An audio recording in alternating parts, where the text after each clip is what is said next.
Italy, about halfway between Milano and Torino, is a little village called Gemme, G-H-E-M-M-E, and it is this place where you can find the Francoli Distillery. Now, in our part of the world, their most well-known product to us is actually Opal Nera, but I'm here with Titch Hay today, and he's going to tell us about the biggest spirit in Italy, which they are one of the top producers of, and that's Grappa. Well, what is Grappa? Grappa is a traditional Italian spirit which is made from the leftover of the grapes once the wine production has finished.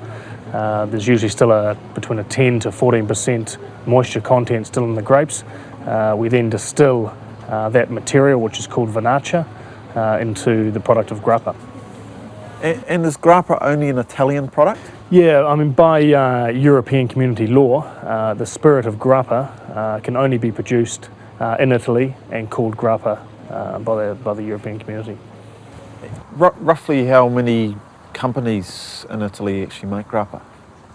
Nowadays there are about 130 distilleries still making Grappa, but there are certain distilleries which are bigger corporations, so they produce a lot of Grappa for other companies. So there's probably, let's say 130 companies producing Grappa, but maybe 500 different Grappa labels on the Italian market.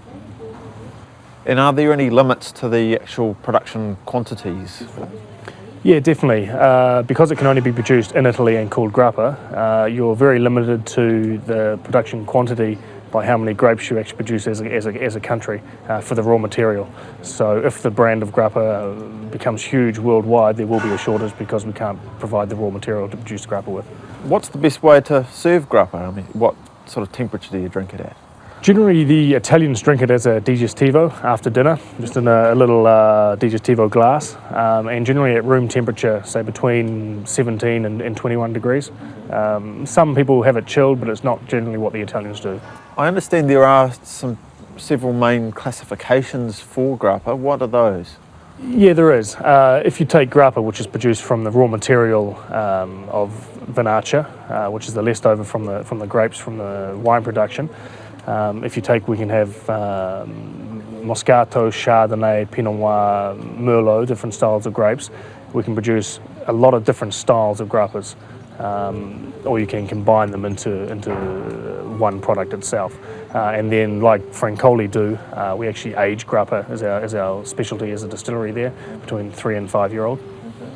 Remember from my visit to Francoli that there is some unique aspects to the actual production, which, especially in terms of the environmental considerations, they seem to use every part of every waste product comes back into the process somewhere. Can you tell us a bit more about that? Yeah, we're one of only 2 distilleries in Italy which actually use this process.